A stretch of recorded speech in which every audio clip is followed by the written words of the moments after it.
Oi, turma, do livro Quem Ama Educa e Samitiba, capítulo 3, Filhos não nascem com manual, no texto Novas Bases Relacionais.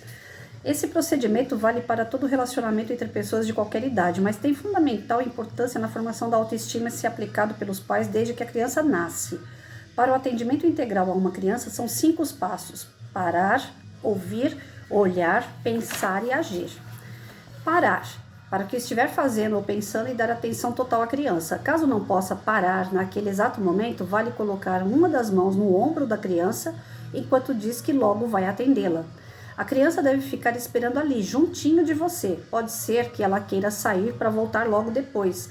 Se a iniciativa de sair for da criança, a responsabilidade de voltar será dela.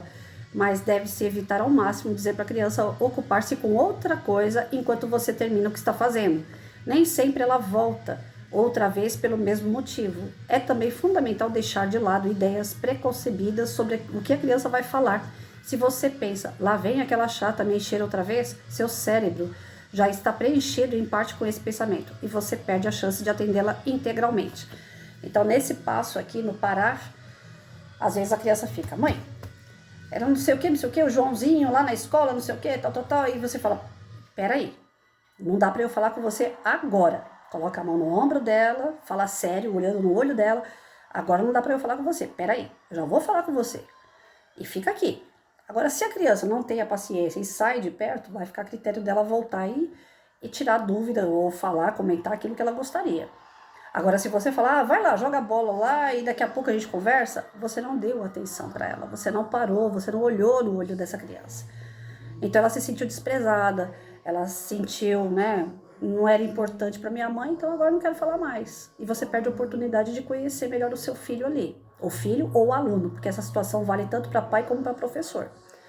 Muitas vezes eu explicando matéria, o aluno fica, e eu falo, calma, deixa eu terminar de falar, aí você fala, levanta o braço e fica com ele em pé aí, eu tô te vendo, mas deixa eu terminar de falar, deixa eu concluir a minha ideia, aí você já fala a sua. Porque se você fala pro aluno, não, fica quieto.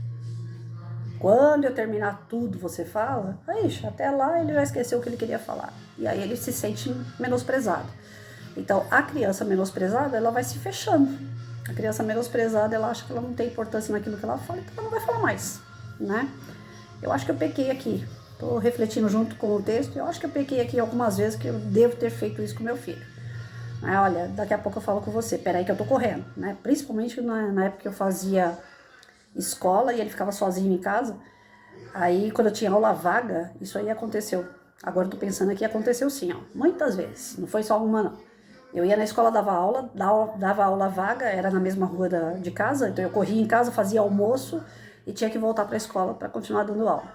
Então, às vezes eu pegava ele em casa, mãe, não sei o que, todo felizinho, e ia falar, peraí, Rafael, agora a mãe tá correndo, Então não dava muito ouvido, porque era correria. Isso pode acontecer. Isso eu não vou levar como culpa, porque afinal de contas eu precisava trabalhar e precisava dar conta do almoço, essas coisas. Na época não tinha iFood nem dinheiro para isso. Então era eu e Deus, E o meu marido na época também trabalhava fora, então o Rafael ficou em casa sozinho desde os 5, 6 anos de idade. Ele ficava 4, 5 horas sozinho, porque eram uns momentos assim que eu tava perto, Mas ele ficava assistindo aquele Cocoricó, Castelo Rá-Tim-Bum. Aí quando acabava um programa ele sabia que era o horário dele esquentar a marmitinha dele, que eu já deixava dentro do micro-ondas. Eu tinha que fazer um esquema porque eu não confiava de deixar ninguém com meu filho, E aí nessa daí eu acho que eu pequei, na correria de deixar ele de lado um pouquinho. A gente fala assim, não, a criança vem falar besteira, e eu não tenho tempo para isso. Já acontece. Peço perdão, porque eu errei nesse ponto aí. E a questão do ouvir é a parte racional. Os pais devem olhar no fundo dos olhos da criança como se a ouvissem com os olhos. A criança precisa aprender a se expressar. Não se deve tentar adivinhar o que ela quer. Quando pede alguma coisa, ela está desenvolvendo sua capacidade de pensar, de formular uma pergunta, de se expressar para que outras pessoas possam compreendê-la. Cai praticamente no parar, É uma continuação do parar, porque a criança você vai parar para ouvir, a criança. Então, esse momento do parar para ouvir, geralmente quem tem esse tempo são mães que não trabalham fora. As mães que trabalham fora têm um problema maior aí. Porque o tempo com a criança é pouco e o tempo que ela tá dentro de casa, ela tá se desdobrando para deixar comida, para marmita ou para limpar uma casa. E a criança vai ficando meio que, né? Vai lá, brinca com seus brinquedos, assiste televisão lá que daqui a pouco eu falo com você. A gente erra por aí. Agora eu tô falando a gente porque eu errei aí, né? Muitas das vezes chega a gente em casa, a criança quer falar com você, você não quer dar ouvido para a criança naquele momento. Você pensa assim, eu tenho todo o momento do mundo para ouvir essa criança, mas agora eu tô com visita, agora eu vou ouvir a visita. Aí você joga a criança de novo lá para os brinquedos dela, para a televisão, para que ela não fique atrapalhando a conversa, né? E aí a gente erra, porque aí o Isamitiba tá passando o quê? Independente do momento, você tem que parar e ouvir a criança, dar atenção a ela, porque ela está formulando aquelas questões, ela está amadurecendo a socialização. Só que, lógico, você não vai deixar a criança também atropelar na conversa, né? Você está com visita, você está fazendo alguma atividade e a criança fica ali o tempo todo atropelando você, você não vai deixar de fazer as suas atividades ou receber uma pessoa para ficar ali olhando para a cara do Joãozinho 24 horas, né? Mas disciplinar esse momento é importante, né? Você vai ouvir com atenção, né? Você está conversando com uma pessoa, você dá licença só um pouquinho. Oi, fala. É isso? Tá. Pode, mãe? Pode. Pode, mãe? Não, não pode. Mas é dar a atenção e não falar, depois eu falo com você. Eu fiz isso muitas vezes, viu, gente? E isso bate aqui na consciência, isso não é legal, não. Eu realmente errei. Olhar é a parte instintiva. Num piscar de olhos, uma pessoa consegue ver tantas coisas que levaria muito tempo explicá-las em palavras. Tudo que se percebe visualmente também tem de ser considerado para compreender a criança. Então, se você quer entender o teu filho, lembra que ontem a gente estava falando sobre isso, né? Que não vem com manual. Mas se você quer entender o teu filho, você tem que parar, né? Ter aquele momento com ele, tem que ouvir ele, tem que olhar as atitudes do seu filho, olhar o que ele está, né, fazendo, ouvindo, conversando, com quem ele brinca, com quem ele quer sair. Na sala de aula é a mesma coisa. O professor vai ter que parar para observar cada aluno que ele tem. Ele vai ter que ouvir a história de cada aluno, né? Lembra que eu falei do Marcelo ontem? Então, eu tenho que ouvir a situação. Por pior que seja, eu podia muito bem falar pro Marcelo, pelo amor de Deus, Marcelo, não quero ouvir sua história. Você quer matar um cara? Imagina, não quero ouvir isso. Mas não, eu fui dar ouvido para ele. Eu precisava dar esse ouvido para ele. Porque era um momento de desabafo, uma dor dele. Mas é um criminoso. Não, mas não interessa. Foi através do criminoso que minha vida mudou. Que a vida de outras pessoas mudaram. Se eu não tivesse dado ouvido para ele, nada eu teria feito. Eu teria sido professora de giz e lousa a vida inteira, copia e cola. Então é necessário ouvir tanto o seu filho como um aluno, né? É necessário olhar de onde vem essa criatura, lá na sala de aula, olhar. Aquela criança veio de uma família nordestina, aquela outra veio de uma família japonesa, aquela outra não tem família, aquela outra o pai morreu. Olhar o que acontece com essas crianças. Meu filho brincava, agora não quer brincar, por quê? Eu tô olhando, tô observando meu filho. Meu filho antes cantava, brincava, corria dentro de casa, agora não, agora tá ficando trancado dentro do quarto, o que tá acontecendo? Eu tenho que olhar isso aí. Pensar. Todos os elementos percebidos, tanto visualmente quanto verbalmente, mas o sentido educativo que se queira imprimir na formação da criança devem fazer parte da resposta a ser dada.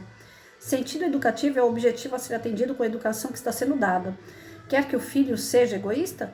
Coloque-o sempre em primeiro lugar, em detrimento dos outros e diga sim a todos os seus desejos. Quer que ele seja feliz? Ajude-o a desenvolver a satisfação pelo que é e pelo que consegue fazer. A tolerância, a compreensão dos outros, a vontade de ajudar a quem pede a ética do bem. Então, o pensar, o filho não... Você tem que ajudar o teu filho a refletir sobre as situações. Você tem que ajudar o seu aluno a pensar sobre o mundo, alfabetizar esse aluno em relação ao mundo, não babebi bobu só. Isso aí é fácil, né? Você coloca na lousa, ele copia e cola no caderno. Agora, o aluno ele tem que refletir, ele tem que agir depois em cima disso. Então, primeiro ele pensa e depois ele age. Isso é com o teu aluno na sala de aula através do conhecimento específico, como também no conhecimento de mundo, de valores, de princípios. E o teu filho não é diferente. Então, você vai parar, vai ouvir aquela criança, vai olhar o contexto todo, vai fazer ela pensar sobre aquele assunto, sobre aquela situação e depois vai agir. Tanto ela como você. Então, 5 passos que o Isamitiba coloca pra gente aqui. Parar, ouvir, olhar, pensar, refletir, né? E agir. Aí tanto você como a criança vão achar soluções para aquela situação. Então, mãe, eu quero ir dormir na casa da Aninha. É comum, criança hoje em dia de 4, 5 anos, querer dormir na casa do colega. Aí você vai parar e ouvir, né? Vai ouvir toda a história. Quem é a Aninha? Aí você vai olhar, né? Quem é a Aninha? Onde que ela mora? Como que é os pais dela? O que vocês vão fazer lá naquela casa? Que tipo de brincadeira que vocês vão ter? Como é que você vai se alimentar lá? O pai e a mãe vão oferecer café para você? Então você vai tirando. Depois que você está tirando todo o contexto, a criança está pensando junto com você, né? Você vai dormir aonde? Lá tem cama para todo mundo, né? Lá tem cobertor, lá tem seu ursinho que você dorme junto, não sei o que. Aí você começa a colocar aquelas coisas para refletir, a criança fala, eu vou lá dormir, mas eu não sei se tem cama para mim, não sei, meu ursinho eu não posso levar, o meu pijama vai ficar aqui, porque eu não posso levar meu pijama, a Aninha tem irmão, eu não sei se eu vou dormir no meio do irmão. Então, ele começa a pensar sobre aquilo, depois ele fala, mãe, quer saber? Não quero ir não, vou agir, né? Ou então o contrário, não, lá tem cama, lá eu posso levar meu ursinho, lá eu posso, a mãe e o pai deles vão oferecer café, janta, não sei o que, tá tudo resolvido, já foi tudo concretizado, né, na reflexão. Aí a mãe fala, então tá bom, eu confio na mãe dele e tal, você pode ir para casa da Aninha. Então, os 5 passos são fundamentais para tudo na vida da criança. E quando você estrutura isso lá de pequenininho, na sala de aula também, tudo, né? Tem todo esse processo, isso fortalece o quê? A autoestima do ser humano. Toda vez que ele for tomar uma atitude, primeiro ele vai parar, ele vai ouvir aquilo tudo, ele vai pensar, ele vai refletir, depois ele vai agir. Então, ele vai planejar a vida dele, partindo desse princípio. E quando a gente planeja, que a gente tem certeza daquilo que a gente quer, a nossa autoestima está no lugar. É diferente da gente falar assim, eu quero viajar.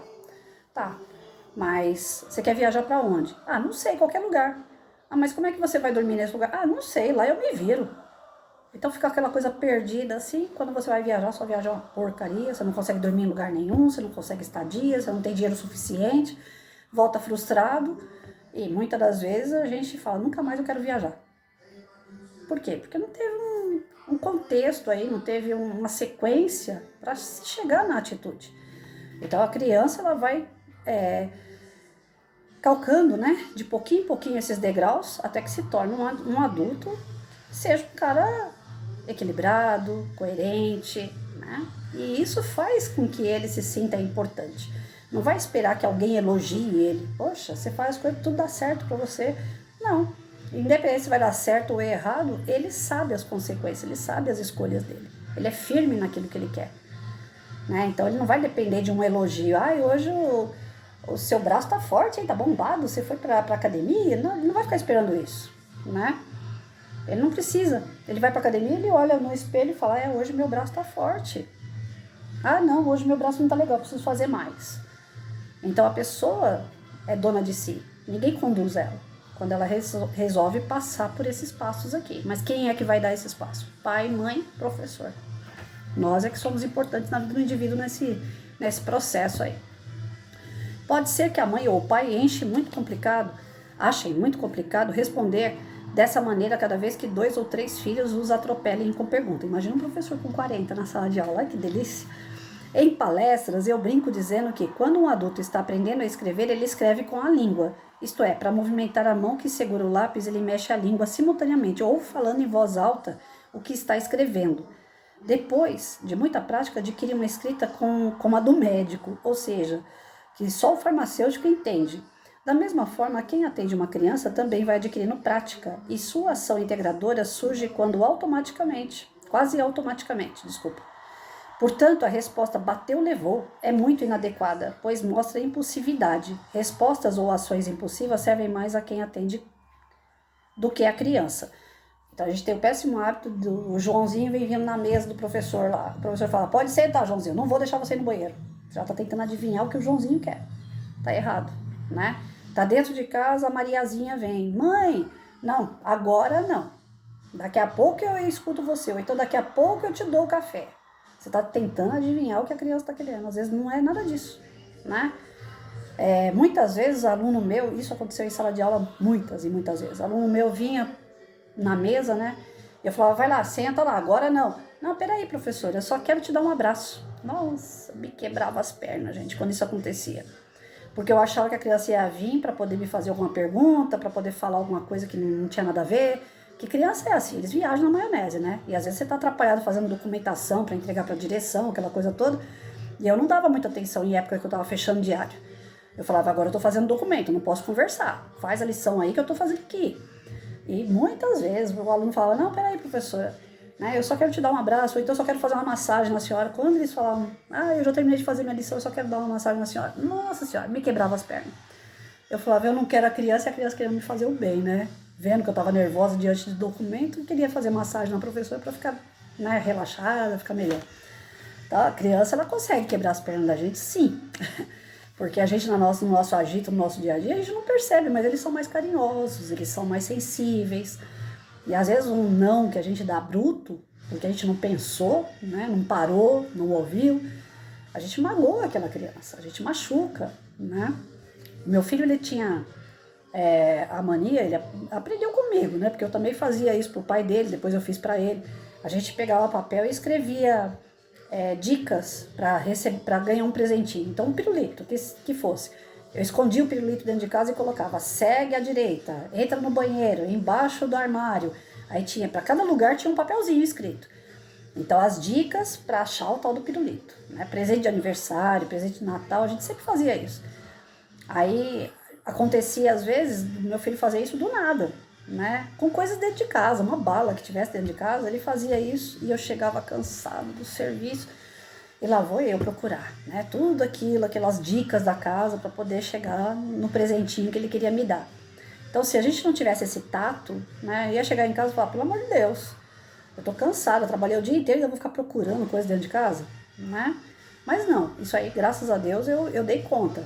Agora, aconteceu o contrário. Ele chegar cansado do serviço, já mocinho, e falar, mãe, eu não aguento ficar procurando essas dicas que você colocou aí, não. Eu tô cansado. Daí parou no meio do caminho, eu fui lá, peguei o presente, entreguei na mão dele e falei, tá aqui. Né? Nunca fiz isso com você, você tá cansado, você não pode procurar, mas tá aqui, o teu presente, né? E isso traz uma certa tristeza pra gente na hora, né? A gente fala, poxa, eu não tive esse cansaço, eu fiz as brincadeiras com ele toda vez que ele me pediu. Mas pode acontecer desse episódio, né? Acontecer, e isso não pode ser frustrante pra gente. Nem por isso eu parei de agradar, nem por isso eu parei de comprar presente, nem por isso eu parei de amar. Porque tem coisas que dão aquele bloqueio, né? Fala, nunca mais eu vou fazer. Porque eu não tô nem aí, né? Machuca ali na hora, depois passa. Mãe perdoa, né? E aí, assim como a gente perdoa, a gente espera ser perdoado, porque a gente comete os erros também. Esse procedimento vai ganhando particularidades ao longo dos anos que só comprovam que, por mais filhos que o casal tenha, cada um deles reage e pode ser atendido como filho único. Um filho não morre por esperar um pouco. Logo, não há necessidade de largar tudo e sair correndo para acudi-lo. A criança será mais imediatista quanto mais imediatistas forem os pais. Nesse caso, não aprende a distinção entre o essencial e o supérfluo. Então, não é a todo momento que você vai ficar parando tudo para atender o Joãozinho e a Mariazinha. Como eu falei aqui no começo, que o Isamitiba passou. A gente vai botar a mão no ombro da criança e falar, agora eu não consigo falar com você. Pera aí, deixa eu resolver isso aqui, eu já falo com você. Fica aqui, né? Não tira a pessoa de perto. Não precisa falar, vai lá e assiste um jornal, um desenho, daqui a pouco você volta. Não faça isso, que ele vai dispersar e depois não vai ter continuação aí da conversa, né? Mas não precisa também deixar a panela pegando fogo lá e falar, ai, o que foi, meu filho, o que você quer? Porque se você for muito solícito também, ele vai explorar, né? Vai ser aquelas crianças egocêntricas, até não querer mais. Tudo que eu quero, meu pai e minha mãe faz. Tudo que eu falo, minha professora me escuta. Então também não é assim, né? Tem os momentos. Se você tá fazendo algo que você não pode parar, você vai colocar a mão no ombro do Joãozinho lá e falar, peraí, deixa eu fazer isso aqui que eu já vou te dar atenção. E dar atenção, entender o processo daquilo que ele quer falar, por mais bobagem que pareça ser, mas atenda ele, né? Ou sim ou não, você tem que dar. Ele tem que perceber que você prestou atenção, que você está do lado dele. Que ele não está a critério de uma televisão, de um videogame, que ele não está a critério de um outro amigo que vai fazer a sua parte. Geralmente as crianças entram, os pré-adolescentes, principalmente adolescentes, entram na roubada de droga, por quê? Porque pai e mãe não tem tempo para ouvir eles. Mas o traficante tem. O traficante tem tempo para ouvir, para abraçar, para dar carinho, para dar atenção e para dar droga.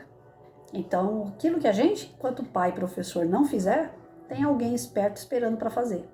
Então, aqui é algo que o Isamitiba alerta, né? Não tem manual. Não adianta você querer fazer A para 10 filhos, porque cada um vai receber de uma maneira diferente. Então, cada um você tem que ouvir, cada um você tem que prestar atenção. Cada um você vai ter que atuar de maneira diferente. Cada criança numa sala de aula, o professor tem que atuar de maneira diferente. O conteúdo é história do Brasil, colonização, é para todo mundo. Mas nem todo mundo vai aprender igual. Então essa colonização vai ter que ser trabalhada com exercício escrito, exercício oral, vai ter que ser feito alguma maquete, vai ter que dar vídeo, vai ter que trabalhar várias formas para chegar naquele conteúdo que todos consigam aprender.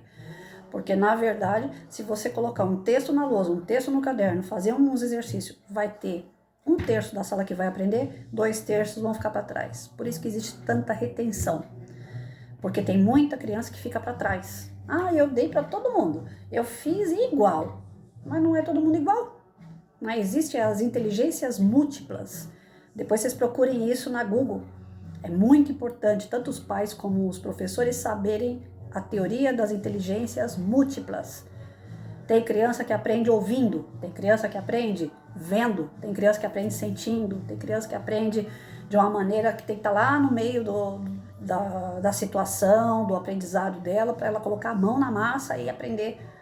Então não adianta você querer ensinar igual para todo mundo, porque nem todo mundo vai aprender por igual. Né? Então vamos lá. Vamos parar, vamos ouvir, vamos falar com as crianças, vamos refletir com elas, vamos achar a solução com elas, mas isso não significa que a gente vai ser o gênio da lâmpada para elas, né? Tudo que elas querem vai ser realizado, também não é assim. Tem que ter o equilíbrio, tá bom?